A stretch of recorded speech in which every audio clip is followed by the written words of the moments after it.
Do you like games with a lot of reading? How about looking at gauges? Do you feel tingling in your special places when a gauge is filled? If you answered yes to both of these questions, you should seek help. Like most gamers, I have genre cravings that often determine what I end up playing. For example, recently I had a Cyberpunk itch that somehow had me wind up at the store page for Citizen Sleeper, a space-based narrative developed by Jump Over the Age and published by Fellow Traveller, where you spend your entire game time staring at this space station while repeatedly clicking on it. Sounds like a waste of a perfectly good session, right? And yet, the user reviews seemed quite glowing. Well, screw it, I thought. Sometimes you just gotta roll the dice. Citizen Sleeper is part game, part interactive story that centers around the inhabitants of a space station called the Eye. You play as a runaway slave robot imprinted with a human consciousness, beings known as sleepers. Unfortunately, sleepers have a kind of programmed obsolescence, much like smartphones or Post Malone. And so your sudden, inverted commas, freedom isn't all sunshine and roses, because without your daily dose of robo-smack, you'll deteriorate and die. Arriving with nothing in your pockets except some navel lint and a can-do attitude, you'll be forced to make some difficult choices. Do you spend your days grinding at jobs to afford some robo-smack? Do you explore for other opportunities? Or do you get embroiled in revolutions, local businesses, the criminal underworld? Adopt a cat! Whatever you do, you know that as a sleeper, you're effectively someone else's property. And if you don't manage to keep your head down, they will come for you, sooner or later. There are different paths to take in the narrative, and of course, consequences to some of your actions depending on your choices. I haven't managed to play through all of the varying endings, but the ones I have played to the finish didn't have much in the ways of unpredictable negative outcomes. I made a good amount of income by trading secrets and intel I hacked throughout the station to various parties like an arms dealer playing the entire field. I figured someone would eventually call me out on it, but it never happened. Speaking of arms, we kind of don't have any. Or any body at all. There's no playable avatar that we control in this game, and instead our user interface consists almost solely of this distant detached view of the Eye. We navigate the story by choosing nodes to interact with, each node representing a dice action or a monetary transaction. You see, your character is a bunch of abilities on a character sheet that include the class you chose from the start and any points you've allocated since then. I chose the Machinist class because I wanted to roleplay as a robot that was good at repairing other robots. There's 3 bars at the top of the screen that are important to pay attention to. The lowest bar is a measure of your energy. This is topped up by consuming food or charging your batteries with the solar power if you can get the upgrade. The middle bar are where your daily dice populate. At the start of every day, you're given a number of action dice up to a maximum of 5. Say you want to help bolster and weld the cruiser for extra pay, or do a shift of fast food delivery at the local Chinese place. Every interaction has a chance for a positive outcome, a neutral outcome, and a negative outcome.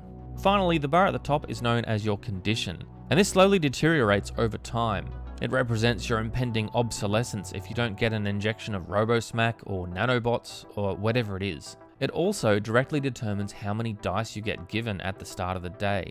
So, as your robot body rots, you do get less dice actions to play with. I think it's clever game design using dice as Citizen Sleeper does. There's an element of chance every day with the dice you're dealt. But you're not a total slave to that chance, and there's enough player agency in choosing where each dice is used. Your priority for that moment is determined by where you play your highest rolls. And happily enough, there's spots where you can make use of those lower rolls too, if you're keeping your eyes open. It's essentially a sci-fi narrative vending machine. Dice go in, and character prose and adventure gets spit out the slot. It can be a pretty meditative, chilled experience, but there are definitely times where the emotion can hit hard.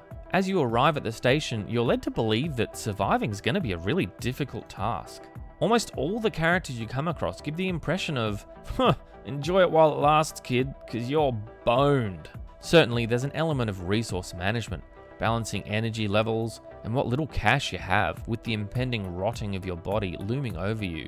But it never felt like I was really struggling with it. It's not long at all before you're able to acquire contacts to help with that obsolescence, and as time goes on, the energy and finance balance becomes less and less of an issue. Yes!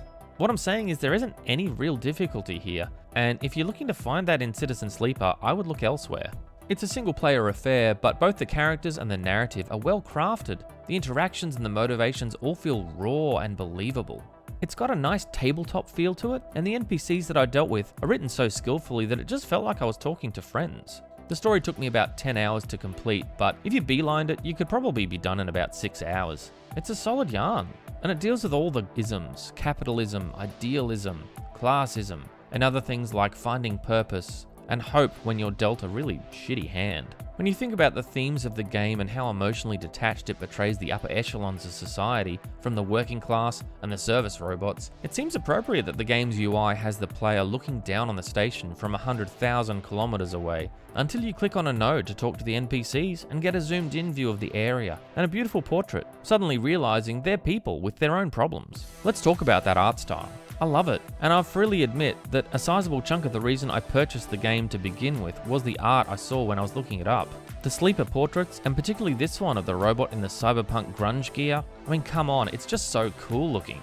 The character portraits of all the NPCs was actually a really big highlight for me, and whenever I found someone new to talk to, I was glad to pore over another new still drawn figure. The station itself is a functional part of the game, but it doesn't really have as much personality in comparison.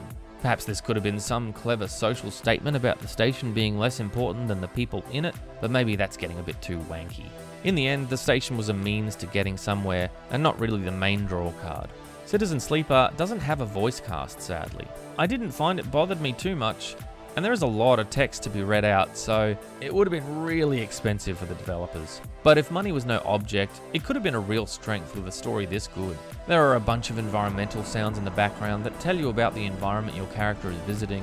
And that was a nice detail, but nothing other games haven't done before. It probably doesn't come as a surprise to people who've seen some of my other videos, but I was jamming out to this soundtrack. Holy shit, this thing is good.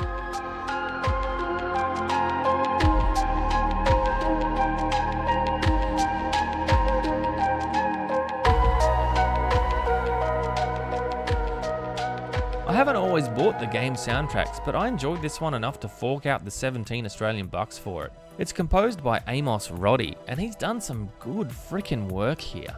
I didn't realise how much of my enjoyment of the game came from this soundtrack until I listened back to it without the distraction of the game. And all of a sudden I was thrust into these emotionally heavy story moments with the flick of a melodic riff. He's also really nailed the chill, meditative vibe of the game, with tracks like Density, Matsutake, and the excellent Sleeper. But he also speeds things up, creates tension when needed, with tracks like Signal Haze.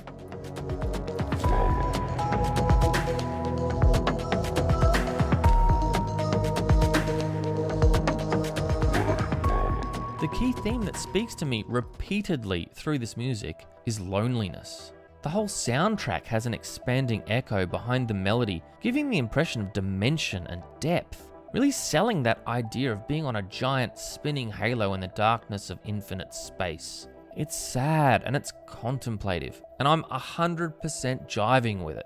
Honestly, I've been looking for some lo-fi beats to play in my car, and I think I've just hit the jackpot. I could talk for ages on how much this soundtrack translates the NPC's emotions, both high and low, but I need to wrap things up. Just important to note, soundtrack is baller.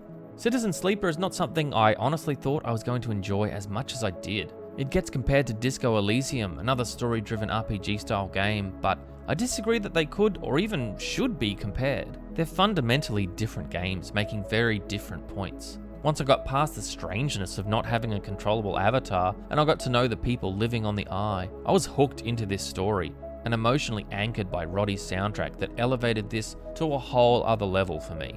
After finishing, I've noticed that a sequel, Citizen Sleeper 2, is in the works, slated for release early 2025, and you better believe I will be picking that one up as soon as it drops.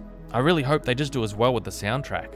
I can foresee some people wondering how I can like something like this. It's barely even a game, they'd say. Basically a book with moving pictures. And yeah, it's 30 Australian bucks. But I invested into this from an RPG mindset, and it rewarded that investment with deep characters and decisions that mattered. If you don't think that you can get in the roleplay mindset, it's honestly probably not for you.